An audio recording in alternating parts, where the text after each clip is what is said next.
In this video, we are going to discuss the solution to problem F Christmas Present 2 from Atcoder Beginner Contest 334. The 2D version of this problem is hard to visualize, so I have created a 1D version and added it to a contest on Codeforces. If you go to cfstep.com and click on this Codeforces logo, you will be redirected to the Codeforces group. In this group, open the contest named DP plus sliding window and you will see 3 different problems. So you can submit your cubic, quadratic and n-log n solution for the 1D version over here. And once you have solved the 1D version, you can go to Atcoder and submit the 2D version as well. There are n children on a number line and you need to give a present to each of the children. But the constraint is that you can only carry a maximum of k presents at any point of time. So for each I from 1 to n, we need to find the minimum distance that we need to travel to gift a present to each of the first I children. We need to come up with an efficient algorithm to solve this particular problem. Let us define dp of I to be the minimum distance that you need to travel to gift the first I children. This means that dp of 2 would not consider any children who are to the right of the second children. Next, let us look at an easy and intuitive algorithm to populate this DP array. In all of the examples that follow, we will assume that k is equal to 3. This means that you are only allowed to carry a maximum of 3 presents at any given point of time. If you had just one element, then the strategy is pretty simple. You start with 3 presents from here and then you simply go to the first child and you give the present. So dp of white would be equal to the distance of the white box from the origin. Now if you add a second box, the blue box, and keep in mind that these dotted lines, they represent the distance between consecutive children. Then also the strategy is pretty simple. Since you are allowed to carry a maximum of 3 present, you will start by filling the box completely and then you will gift a present here and you will gift a present over here. So you can say that dp of blue is the best time or the minimum distance traveled to gift the first children, and then you can simply go from here to here.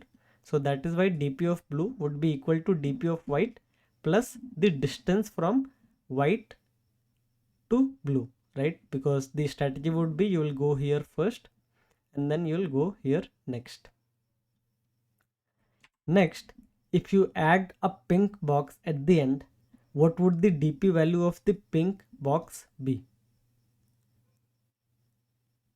Since you were allowed to keep a maximum of 3 presents at any given point of time, you can start with 3 presents from here and then you can start giving a present to each child in that particular order.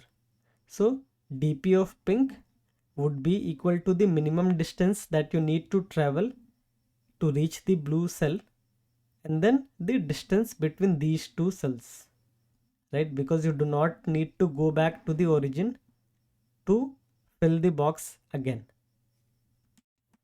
Now what if you add a green box at the end? Notice that there are 4 children currently, but you are only allowed to carry a maximum of 3 presents. So it is guaranteed that at some point in time you will go back to the origin to fill the bag with presents again. So refilling is compulsory. But what about the last refill? It has to be at some point in time and some index. So either the last refill could have been done over here or here or here. Of course, a greedy strategy of refilling at the terminal won't always work, and you can do some calculation on the paper to come up with a counter example. So we will try to assume that we can refill at any of these positions, and then we'll pick the position that gives us the maximum benefit. So what if the refill was done at the blue cell? It means that after this blue cell, you went back to the origin, filled the box completely, and since that was the last refill, it means that you do not need any more refills. So you can simply go to the pink box, deliver a present, and then go to the green box, deliver a present. So you can say that dp of green is equal to the dp of blue plus this distance plus this distance plus this distance, right? dp of blue plus the distance of blue cell from origin, distance of origin from the pink cell, and the distance between these cells. Now why is the dp of blue term over here? Because if the last refill was made over here, then you are interested in finding out that what is the minimum distance that you need to travel to give a present to all of the children less than or equal to the blue box, and that is nothing but dp of blue. And remember that we had computed it previously. Let us add an orange box at the end and figure out how to compute the dp value of this orange box. Since there are more than 3 children, it is guaranteed that we did a refill at some point of time. Let us focus on the last refill. When could the last refill have been done? Can it be on the white element? It is not possible that the last refill was on white element, because if this was indeed the last refill point, then it means that without going back to the origin, you need to serve all of these 4 children, which is not possible because you can only carry a maximum of 3 presents at a time. So it's very easy to see that if you draw a bounding rectangle containing at max k elements, then the last refill could have been done on any of these k elements. Now suppose that the last refill was done on the blue element. So if this was indeed the last refill, then you will like to know the minimum amount of distance that you need to travel to gift all of these children, which is nothing but dp of blue. Then you'll go back to the origin, this distance, you'll go back to the pink cell, this distance, and then you'll gift all of these children in order, right? So that is why the dotted distance between the pink cell and the orange cell. Similarly, if you add a violet cell at the end, let us see how to compute the dp value of this violet cell. It is obvious that the last refill can only have been done on one of these 3 candidates, because if the last refill was here, you will not be able to serve these remaining children. So we can try out the last refill position and pick the one that gives us the maximum benefit. So that is why the dp of violet would be equal to dp of green, the best time or the minimum distance to reach the green cell. Then you go to the origin, go to the orange cell, and then go to the violet cell. So this is only when you assume that the last refill was done at the green cell. But of course the last refill could as well have been done on the pink cell or the orange cell. So you need to try out this formula for all of these cells in this bounding rectangle and pick the one that gives you the minimum dp value of the violet box. Finally, if you add a gray box at the end, then the last refill position could be either of these cells in this bounding rectangle. So if it is the green cell, then it means that you need to find out the minimum distance that you need to travel to gift all of these children, which is nothing but dp of green. Then you need to go to the origin, refill the box, go to the orange cell, go to the next child, then go to the final child. The implementation is pretty straightforward. We will try to simulate the process that we just discussed.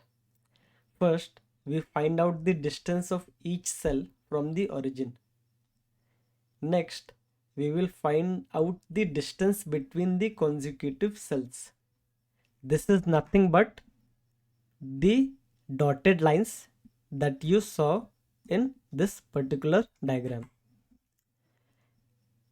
Then we define dp of I to be the answer for the ith prefix, and we keep on adding a box one by one, and every time you add a box you make some choices on the last refill point. It is possible that we did not need a refill as we saw in the earlier discussion, or if we did need a refill, then we need to examine all the cells at index j which are in the bounding rectangle containing k elements, right? So these are the possible candidates for j. And once you find out a particular j, you add the cost of going to the origin, coming back to the next cell, and then the dotted lines sum that we discussed in the previous slide, and you pick whichever one gives you the minimum cost. And finally you print this particular answer, adding the return journey as well. The solution is correct, but the time complexity is O of n cube because there are 3 nested for loops. The time complexity can be expressed in terms of k, but since k can be the order of n, we can simply say that the time complexity is O of n cube. Next, we will see how we can optimize this O of n cube solution to O of n square. Now, notice that if you pick the pink element as your candidate, you need to compute the sum of dotted lines between green cell and the violet cell. So this distance plus this distance. Then if you pick the green cell, you will again need to compute this distance. If you go back to the O of n cube code, you will see that the last for loop is doing just that. It is going over all of these dotted lines and summing them up. So since these dotted lines do not change, we can use the prefix sum technique to compute this sum in O of 1. So even if you are not familiar with the prefix sum technique, you can simply see that if I ask you to find the sum of this dotted lines plus this dotted lines, then you can simply compute the sum of all the dotted lines, and then you can subtract the sum of these dotted lines over here. So if prefix of I denotes the sum of dotted lines till the ith element, ignoring the origin of course, then it is very easy to compute the sum of dotted lines when you pick a particular candidate.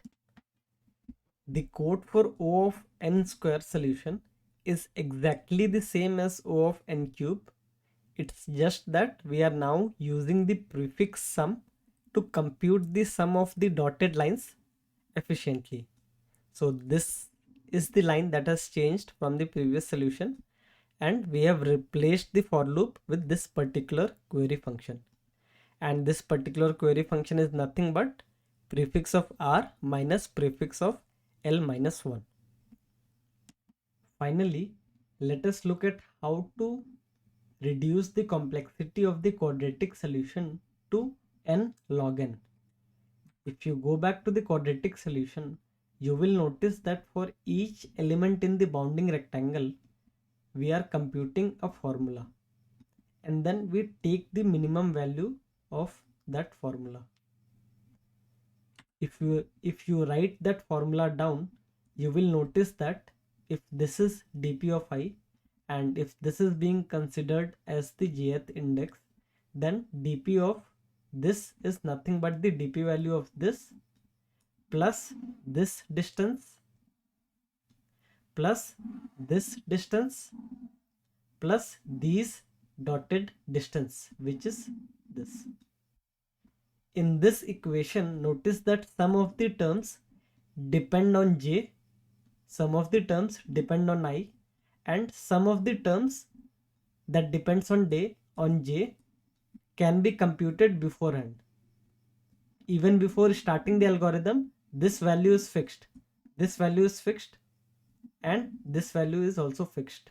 So if you group all of these terms together and call the fixed terms, this one, and this one, call it as delta of j, then you can notice that dp of I is nothing but prefix sum of I plus minimum of dp of j plus delta of j. Prefix sum of I, you can take it out of the min because it does not depend on j. So this is a constant for this particular equation. So you can take it out over here. So now notice that we want to have a data structure that can compute the minimum value of dp of j plus delta of j for each element on this bounding rectangle. So we can create a multiset and we can insert dp of j plus delta j. So we can insert dp of pink plus delta pink into that multiset.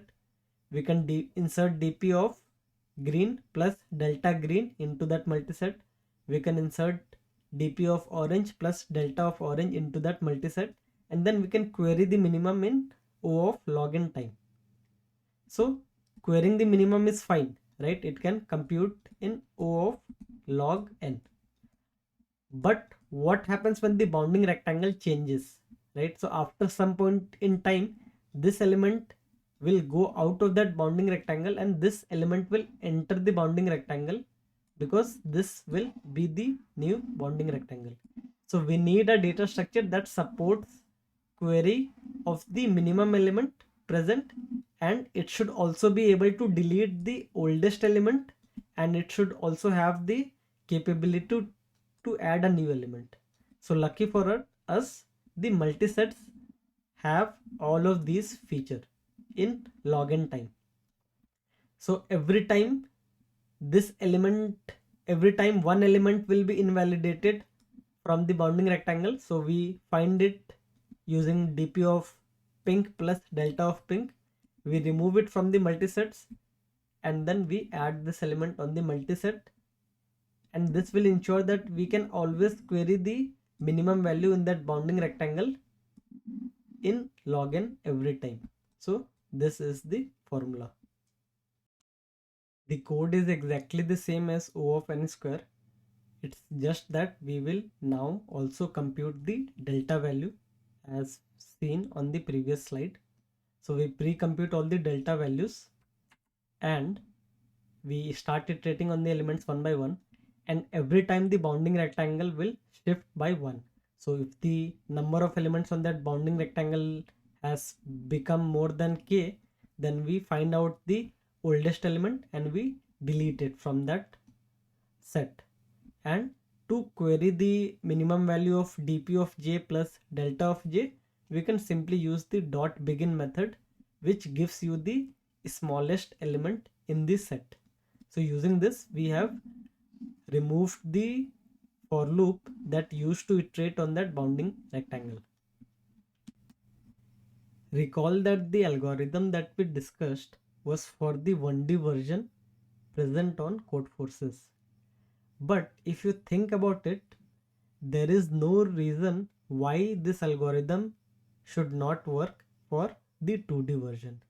Because notice that we only talked about the distance in abstract terms. We only talked about the distance between these two cells, right? We did not utilize the fact that it was a 1D version. So this distance could be anything. It could be the distance in 1D, or it could be the Euclidean distance in 2D as well. So this same algorithm will work in 2D as well, although it is much easier to implement in 1D because everything is integer. So for the 2D version, all you need to do is add a distance function and use that distance function to compute the distance. The rest of the code stays the same. All of these are the same as the previous one, but you need to ensure that you are using long double instead of integers or long, because in 2D the Euclidean distance can be a real number, so that is why you need to use the long double data structure to handle that. The rest of the code is exactly the same. To get a deeper understanding of the algorithm, try to come up with the DP array of this configuration by yourself on paper. Next, submit the O of n square, n cube, and the n log n solution to the practice contest on Codeforces. Finally, make sure to submit the optimized solution for the 2D version on Atcoder. All the codes that you have seen in this particular video, you can find them on cfstep.com.